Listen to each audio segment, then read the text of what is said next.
What is up, people? Welcome back, and let's find out how to grow an economy in 3 simple steps, or something like that. Make sure to smash that like button and subscribe while the music plays.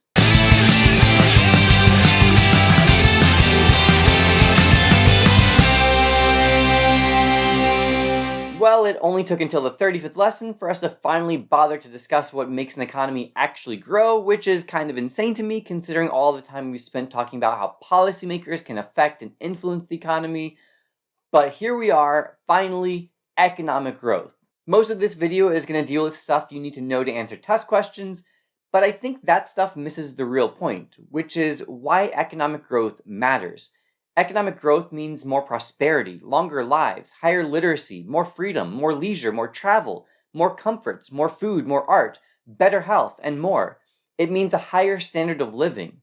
Now, it's certainly true that there is much more to life than material well-being, but if you compare luxuries that are widely available to the vast majority of Americans today compared to the wealthy Americans in 1900, it might be eye-opening. Thinking of things like fridges, AC, internet, cars, air travel, anesthesia, washing machines, birth control. Okay, so the primary way that economists measure economic growth is by the growth rate in real GDP per capita over time, which just means that we start by looking at real GDP divided by the population, and then observe the growth rate of that over time. We can use the rule of 70 or 72 if you prefer to estimate the number of years it will take for real GDP per capita to double. It's just 70 or 72 divided by the growth rate. For example, if an economy is growing at 5% annually, it'll take about 14 years for its economy to double. Whereas if it's only growing at 2% a year, it will take about 35 years. That brings us to the all-important question: what causes economic growth? It essentially comes down to one thing: productivity. We can formally define productivity as output per worker. Workers become more productive primarily in two ways: increases in technology and capital. In fact, we can see this captured by the aggregate production function, which shows the relationship between real output and capital per worker. And you can see that it's upward sloping, indicating a positive or direct relationship between output and the amount of capital that each worker has access to. Capital per worker is one of those beautifully self-defining terms, but we're talking about the amount of physical capital, tools, machines, and technology that each worker has access to. Capital has been lurking in the background of basically everything we do in this class all year long, so let's go all the way back to the very first lesson of this course. Physical capital refers to man-made goods that are used to make other goods and services. Think of things like tools, machines, technology, and buildings, stuff like that. Human capital refers to the knowledge, education, skills, and experience of workers. As these resources increase, we become more productive and the economy grows. Improvements in capital are typically viewed as the most important cause of economic growth. I'm going to say that a lot this year. Thanks, Money. Good stuff as always.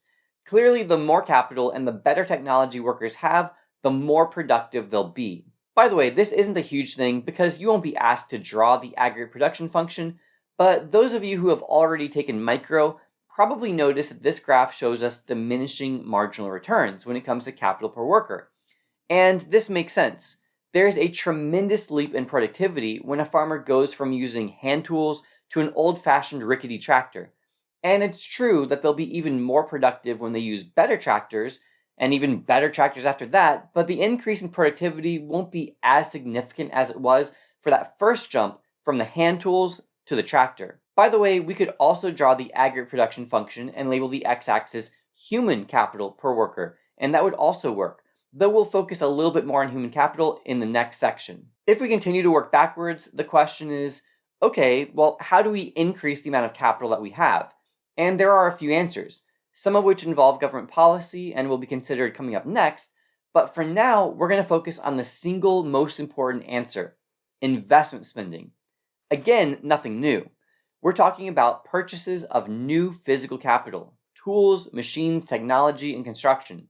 So we can draw a straight line from investment spending to economic growth. This progression is one of the most important things we'll learn this year. Investment spending increases the capital stock, which increases the amount of capital per worker, so productivity increases and economic growth occurs. There are two ways that we can demonstrate economic growth on our models that we've learned this year, and the good news is that we've actually already learned both ways. An outward shift of the PPC indicates that an economy has grown and is now capable of producing more output. And on the ADAS model, the LRAS curve shifting to the right indicates that economic growth has taken place. You might be asked to draw the PPC shifting outward, but it's highly unlikely that you'll ever be asked to show long-run growth on the ADAS model. Instead, that's much more likely to be part of a multiple choice question or something that you'll explain on an FRQ. Alright, now that's it for 5.6, but we're going to stay right here and take care of 5.7 also. This part of the lesson considers how public policies can impact economic growth for better or for worse. First off, by public policy, I'm talking about governmental policies.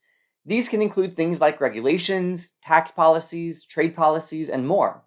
These policies can impact productivity, labor force participation, and in turn, economic growth. Now, we've talked about some of these before, so let's knock out the part about the labor force participation rate first. The labor force participation rate refers to the percentage of the working age population that are part of the labor force, meaning that they either have a job or are actively looking for a job. Discriminatory policies that make it tougher for certain people or groups to legally work would obviously decrease labor force participation.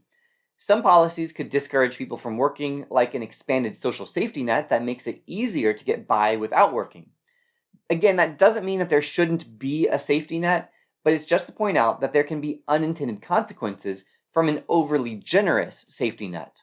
The primary role for government in promoting economic growth likely comes in the form of policies that assist people in building their human capital, the education, skills, and training of workers. As such, many governments provide public education and subsidize college education in an attempt to increase human capital, which leads to workers being more productive and in turn promotes economic growth. Public policy can also focus on ensuring that there is a strong system of infrastructure in place. This includes things like good roads, bridges, electric grids, sewage, trash collection, dams, ports, and airports. Additionally, political stability and property rights protection is a pivotal role for governments to play in laying the groundwork for economic growth.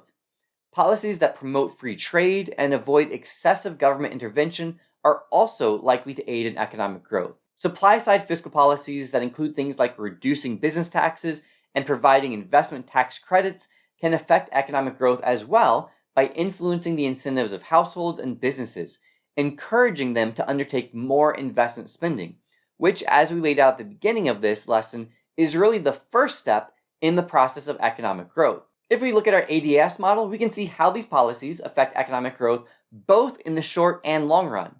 Let's take an investment tax credit, which provides a strong incentive for people and businesses to engage in investment spending, because if they do, they'll reduce their tax burden.